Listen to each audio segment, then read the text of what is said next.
Who are your inspirations? So I think you already said that your friends from work got you into stand-up comedy. Yep. But like growing up, I was a big Def Comedy Jam guy because back in the day. Yeah, I dated the sisters for a long time. Roger that, sir. But it was Biggie's fault, Biggie. I was always into the hip hop music. And then Biggie came out, fat, black, ugly as ever, and then my life changed. And then black girls, get a little nails did, hair did, and they love you forever, So I enjoyed that.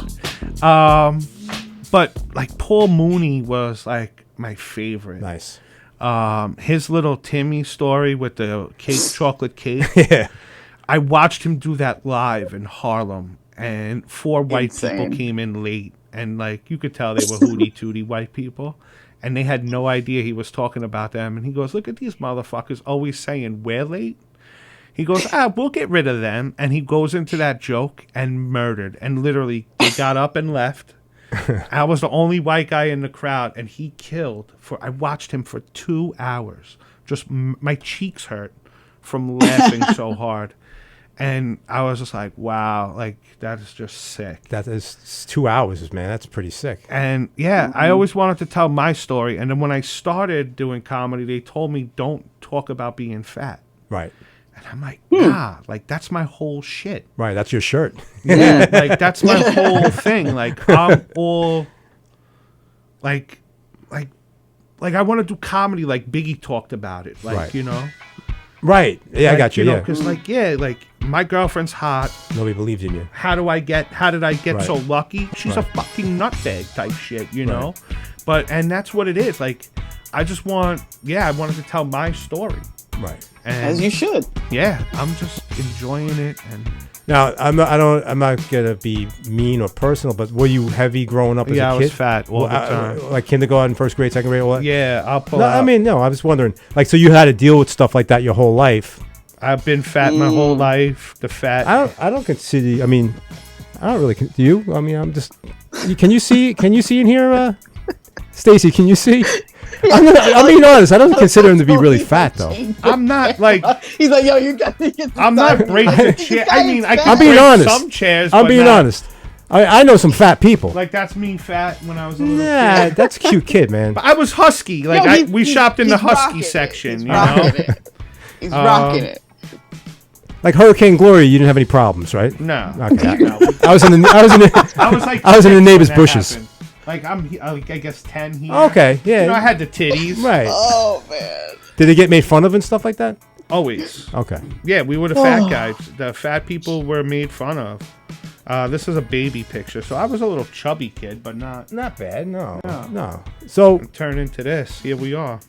What I was going to say was comedy. A lot of times, as you get older, it's because you had a hard childhood. My father was a heroin addict. Okay, in the so early you had a 70s. tough life. Yeah, my mother was a coke addict in the 80s. So if I ever do an urban room, I've done shows in Harlem. I go out wow, it's so weird to be here, the only white guy. It brings me back to my childhood when I used to go visit my dad upstate. We were the only white people there too, Right. But yeah, that's so that's why the hip hop music. That's why you like Biggie Smalls. Yeah, I went into that, and yeah, drugs was always a part of my life. Right. Right. I tell story. My mother was a bus driver on Long Island. Thursday night they would start partying, happy hour, party all fucking night, blow, drinking, get up, drive kids to school on Friday. Damn, gangster. Still able to get the kids to school? Yeah, I remember. And she used to drive the minibus home. They used to give her the minibus. Right. I'll never forget. We were in Spanish Harlem. They were in an apartment building. All of a sudden, DEA, FBI raided this building. And I'm just sitting in the bus. I'm 7 years old. And I'm like, what the hell? I'm like, how? And the only thing I could think of is my grandmother, when she finds out about this, is going to kill my mother. That's the only thing I could think about. Right. Interesting. And all of a sudden, 2 hours later, here come my mother and her friends. They got the blow. They're doing blow. DEA, FBI. I'm like, whatever. But yeah, that was my childhood. But it made me who I am. So Right. I'm Right. not. Right. I'm okay with it. That's how I look at things too. I look at it like it made me who I am today. Yeah, I'd love to be the Exactly. rich kid, you Right. know. But you silver wouldn't be happy. spoon. Yeah. What's your best moment on stage? On stage, like Good. what's your best? Governor's Comedy Club's awesome. That's what I would say personally. Going on out on Governor's on a Thursday night when the place is packed.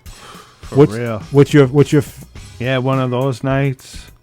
I mean, Victi Botetto I opened for. That was sold out. That was amazing. So I you- did 25 minutes. you were on stage in a sold house 25 show? minutes. Sold out. And he was on Facebook Live doing a live video trying to sell the rest of the tickets for the 9:30 show. Right. And you could hear me just killing Wow. in the video. Wow. And then there was my video that I sent out to get into the Orlando Comedy Festival. Tony was the host. It was a Sunday night. In Orlando? Oh, here. No, here. Okay. And it was a murder. It was literally just like, it could have went out and been like, you guys suck, fuck you. Yeah. Pissing. Yeah. But